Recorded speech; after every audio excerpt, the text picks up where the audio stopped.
반갑습니다. 하나방역 가방맨 한국방역 전문가 코리아입니다. 오늘 영상은 공간 살충 작업의 주의사항에 대해서 준비했습니다. 국내 기후가 아열대성으로 바뀌면서 점점 더 날씨가 길어지고 여름도 사실 많이 길어졌죠. 그러면서 해충들이 많이 증가했어요. 국내에서는 거의 잘 안 보이던 청딱지 개미 반날개라는 통칭 화상벌레라고 많이 부르죠. 이런 벌레들이 안 보이다가 다시 보이기도 하고, 그러면은 신축 아파트 같은 데에는 혹파리라든지 먼지다듬이 같은 이런 벌레들이 톱밥이나 이런 것 때문에 많이 생기기도 하고, 날씨의 영향을 받아가지고 곡물 주변에는 곤연벌레 같은 저공해충들이 많이 생기기도 하고, 그럼에 따라서 바퀴벌레 같은 작업을 하던 이런 갤건 작업이나 단순히 기어다니는 보행해충 중에서 이런 압축 분무기를 사용해서 비교적 쉽게 퇴치할 수 있는 해충들에 비해 앞서 언급했던 해충들 같은 경우에는 이런 ULV를 활용해서 공간 살충 작업을 진행해야 됩니다. 그러면 앞에 두 작업에 비해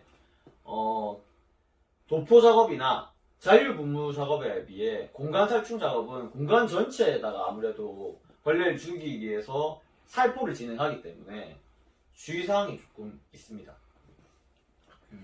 이 주의사항에 대해서 충분히 인지를 많이 시켜주는 편이고, 특히나 방역회사들은 위험한 약품을 다루기 때문에 정확하게 고객한테 인지를 시켜줘야 됨에도 불구하고 이 부분이 아직은 조금 미흡하다고 제가 생각이 되기 때문에 방역업에 종사하시는 분들 뿐만 아니라 조그마한 해충이라도 하나 생겨가지고 집에서 방역회사를 불러보신 분들은 오늘 영상을 참고하시면 도움이 많이 될 거라고 생각합니다. 먼저 해충에 따라서 다 다른 약품을 사용을 하고요. 약품마다 희석 비율이라는 게 있습니다.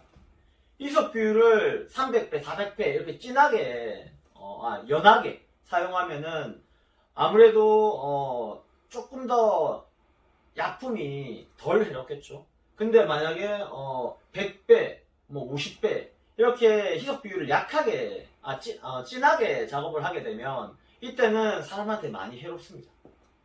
그렇기 때문에 희석 비율에 따라 가지고 주의사항이 조금 다릅니다.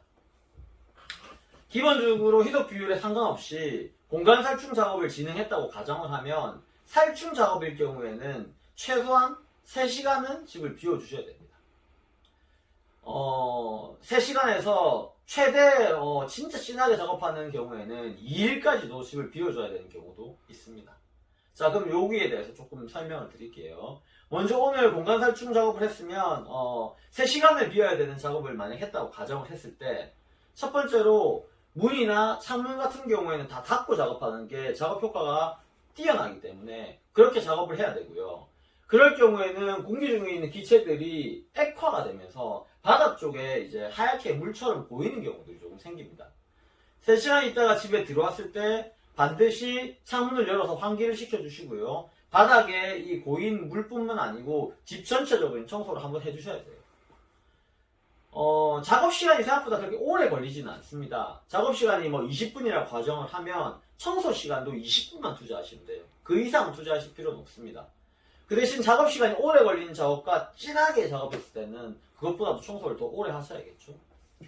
보통 다양한 해충들이 있지만 좀 심각하게 작업을 다루는 해충들은 빈대나 벼룩 이런 해충들이 있겠죠. 이런 해충들 같은 경우에는 약품을 진하게 사용하기 때문에 집을 3시간 이렇게 비우는 게 아니고 6시간 이상 그 약품의 비율에 따라 가지고 오랫동안 비워주셔야 됩니다.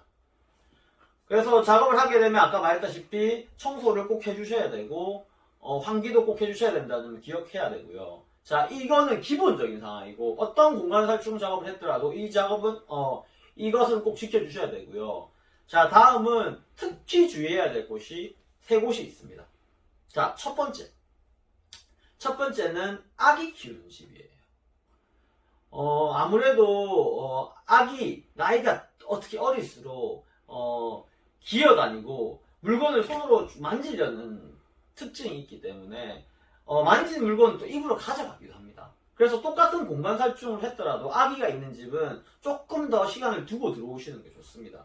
뿐만 아니라 아기가 잠깐 아기 방에 놔둬놓고 이렇게 하는 게 아니라 아예 비워놓은 상태에서 들어오고 나서 아이보다 어른이 먼저 들어와서 환풍을 일단 다 시키고 환기를 그 다음에 아이 물건이나 애들 장난감 애 방은 조금 더 꼼꼼하게 청소를 해 주셔야 됩니다. 자, 두 번째로는 환자가 있는 곳입니다. 좀 나이가 특히 드신 환자들이 있는 곳 같은 경우에는 심한 곳은 작업을 아예 진행을 안 합니다. 다만 이제 잔류분무를 대체하든지 잠깐 비우시거나 이렇게 하는데 다만 이 환자분이 충분히 예를 들면은 자식집에 잠시 갔다 올 수 있다든지 이런 여건이 된다고 생각하면 저희가 공간살충을 진행하는데 여기는 더 철저하게 청소를 해주셔야 됩니다. 먼저 환자가 쓰고 있는 침대라든지 침대 손잡이라든지 환자가 손으로 만질 수 있는 곳은 철저하게 청소를 좀 해주시는 것이 좋습니다. 기본적인 환기나 바닥 청소는 기본으로 일단 들어간다고 가정하고 설명을 드리는 겁니다. 자, 마지막은 반려동물 키우는 집입니다. 사실 앞서 언급했었던 아기 키우는 집이나 환자를 돌보는 집들 같은 경우에는 문제 요소가 생긴 적이 한 번도 없습니다. 하나 방역에서는 타 회사에서는 문제가 생긴 경우를 본 적은 있습니다. 자, 단 반려동물 키우는 곳은 하나방역에서도 전화가 온 적이 몇 번 있어요. 이것은 주의사항을 다 설명해주고 분명히 이렇게 하지 말라고 했음에도 불구하고 강아지 그냥 풀어놔도 되겠지 이런 안이한 대처 때문에 그런 이제 사태가 생긴 건데 마찬가지로 강아지 같은 경우에도 강아지가 특히 밥그릇이나 강아지 용품들 철저하게 청소를 해야 되고요. 특히 강아지는 하루 이상은 비웠다가 들어와야 됩니다. 사람하고 이런 수박적인 이런 완전히 다르기 때문에 핥는 습성이 또 많아요. 강아지들이 종류에 따라서 조금 다르기는 한데 약품이 도포되어 있는 바닥을 혀로 직접적으로 핥아버리면은 그것 때문에 큰 피해를 입지는 않지만 강아지들 같은 경우에는 복통을 호소할 수 있어요. 이것은 고양이도 마찬가지예요. 몸을 핥는 습성이 이렇게 있기 때문에 몸에 약품이 만약에 묻어 있으면 이렇게 핥다가 혀에다가 갈 수가 있습니다. 그래서 이 부분은 반드시 지켜주셔야 돼요. 만약에 반려동물을 키우고 있다 이러면은 하루 정도는 반려동물 호텔에 맡기시던지 아니면 주변 지인한테 맡기시던지 하루를 아니면 숙박을 하고 오시던지 이런 식으로 하셔가지고 하루를 비워주시고 들어오셔야 됩니다. 그리고 반드시 바닥뿐만 아니고 동물들 같은 경우에 이런 경로까지 전부 다 깨끗하게 청소를 해야 돼요. 그래서 앞서 언급했었던 두 번의 아기 있는 집이라든지 환자 있는 집보다도 청소 시간이 훨씬 오래 걸릴 거예요. 그래서 요 세 군데의 이 작업들을 정확하게 주의사항을 지켜주신다면 공간 살충 작업을 했을 때 피해 없이 해충들도 잘 죽으면서 해충 없이 안전하게 생활이 가능할 수 있다고 생각합니다.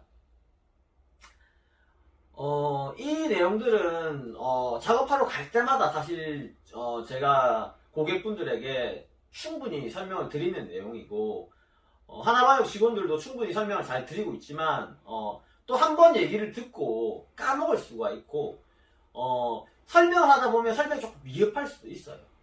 특성상. 그래서 오늘 영상을 준비했기 때문에 공간 살충 작업을 하신 분들은 반드시 이 영상의 주의사항을 확인하시고 거기에 맞춰가지고 대처를 해주셨으면 감사하겠습니다.